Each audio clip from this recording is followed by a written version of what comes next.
So y'all already know what it is, right?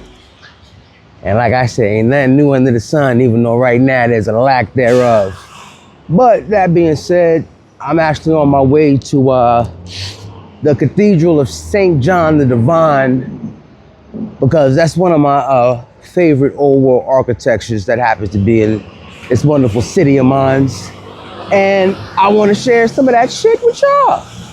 So, where we at?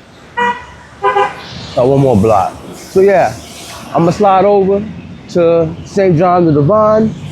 I'm gonna grab some footage.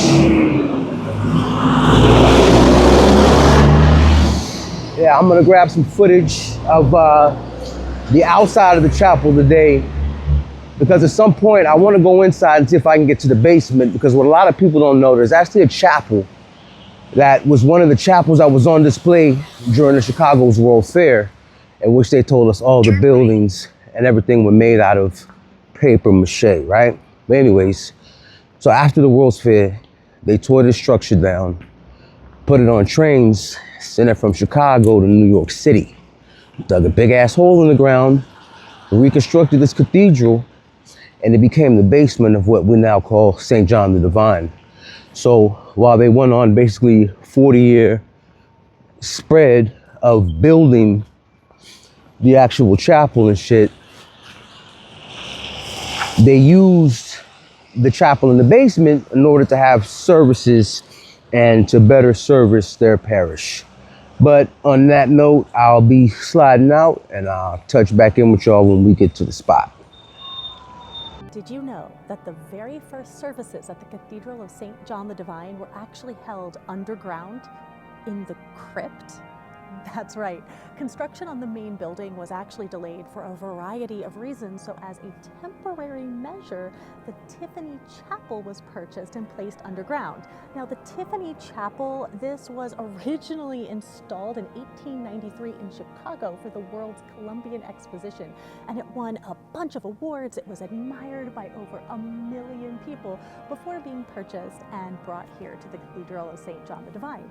Now, eventually, the main aim was for the Tiffany Chapel to end up in the main building, but it never did. It made its way to Laurelton Hall, and the services of St. John the Divine made its way finally from the Tiffany Chapel in the crypt to the main building, where they are held to this day. For more NYC, follow me. Turn right.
All right, y'all. So we literally just hit the block, Morningside and 113th.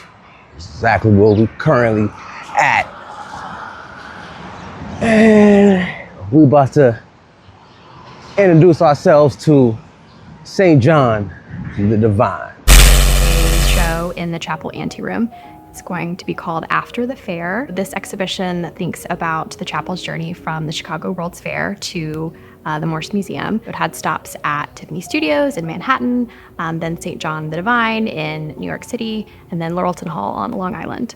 And then its final stop was here at the Morse Museum. We at the Morse are so grateful to Hugh and Jeanette McCain for saving this material for us to see now, and also to the Board of Trustees of the Morse and Lawrence Ruggiero for taking the painstaking time and effort and commitment to bringing it to the Morse. And we invite you to share our enthusiasm and come and visit and spend some time here. You're almost cracking. You already know what it is. Ain't nothing new under the sun. It is your man, the one and only, Nat Turner, live and direct, straight from the motherfucking field. And we are officially here at St. John the Divine. And we're gonna have a look at some apocalyptic messages that was left for us between the years of the late 1800s all the way up to about the 1990s.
All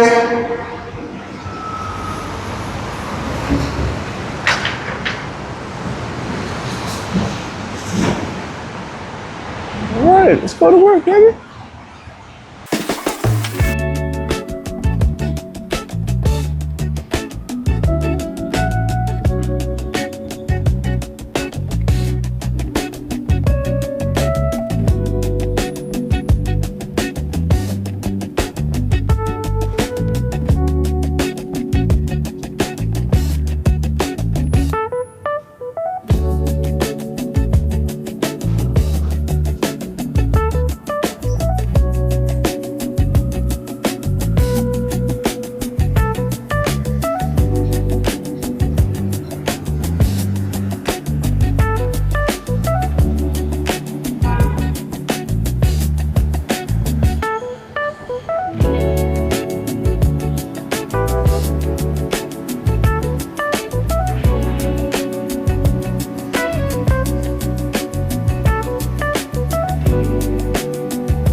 Now this is where it gets real in the field. Let's get to it.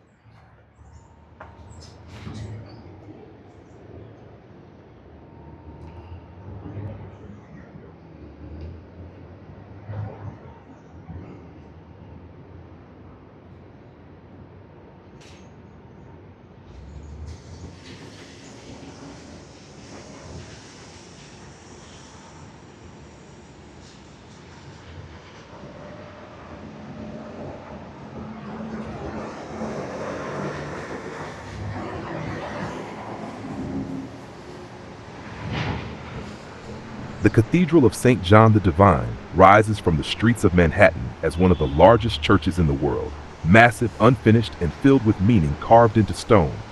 At its front entrance stand towering pillars that seem, at first glance, like traditional Gothic decoration. But these pillars are far more than ornamental. They are a story, one that stretches across time, belief, and human history. These columns form part of the Portal of Paradise, a monumental gateway designed in the late 20th century. Like the great cathedrals of Europe, every inch is intentional. Every figure, every symbol, every scene is placed with purpose. Running vertically along the pillars are figures from biblical history, prophets, patriarchs, and messengers.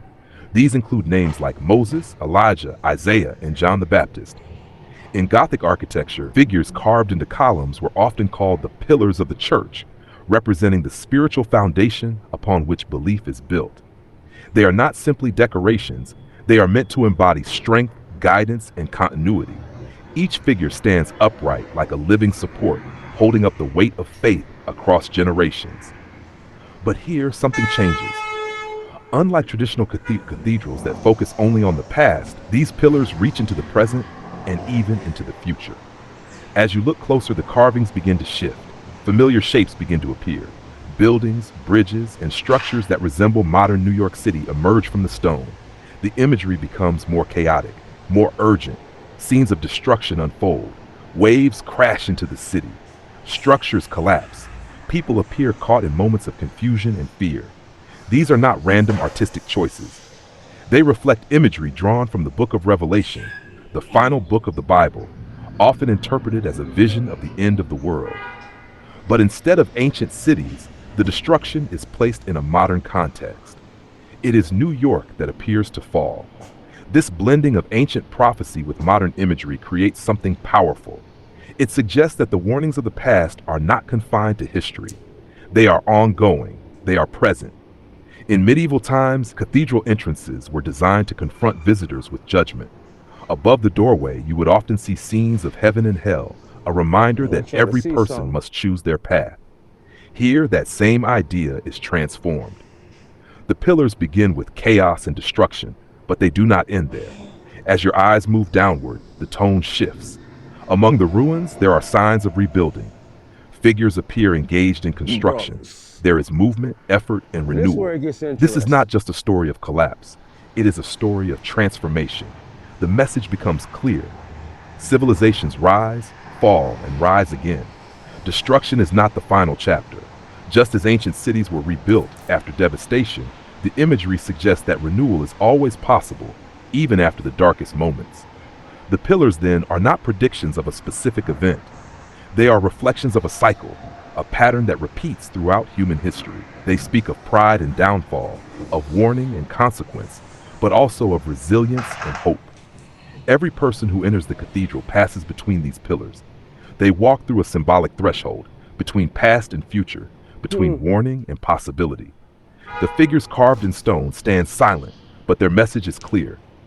They ask us to consider where we stand in that cycle, whether we are building or destroying, whether we are learning or repeating, and whether, when faced with collapse, we are capable of rebuilding something stronger than before. In the end, the pillars are not just about faith or prophecy.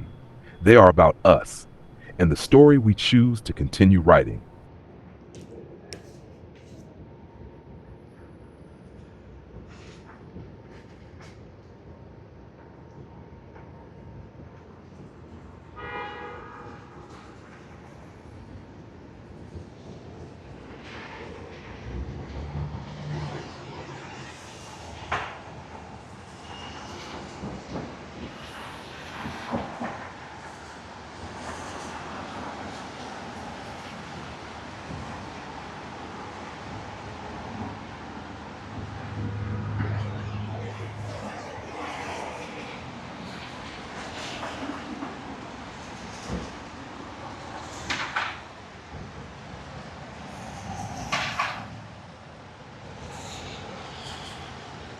Is that a phonograph?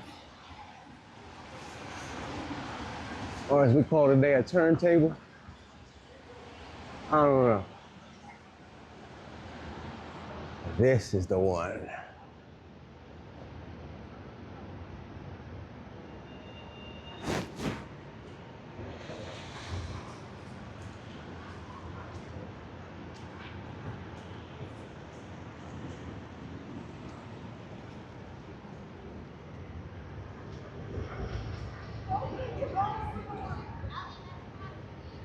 I want you to keep in mind when these things were created.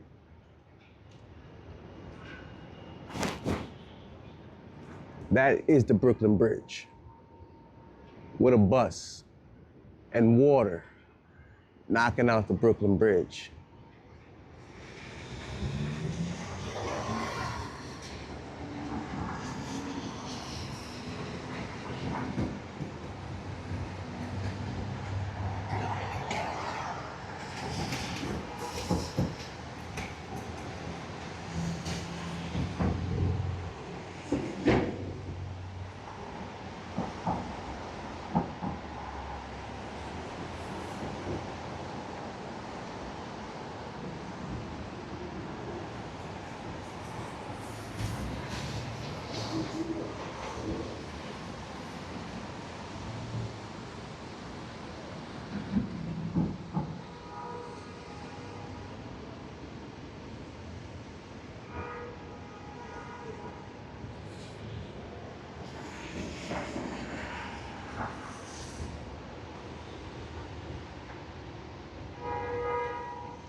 Ezekiel's will within a will, with all the eyes. That's a seraphim. That is the biblical depiction of an angel. Or as we call them now, aliens.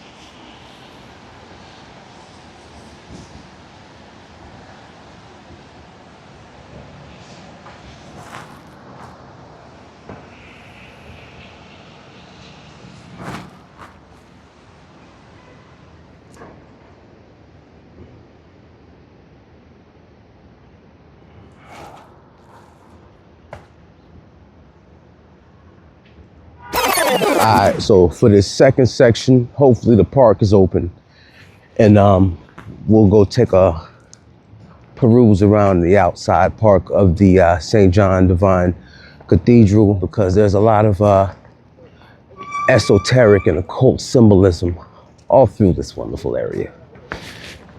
So we'll start right about now.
The flame of Prometheus.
On the northern side of Cathedral of St. John the Divine, tucked quietly into the garden, stands one of the most unusual and thought-provoking sculptures in New York City.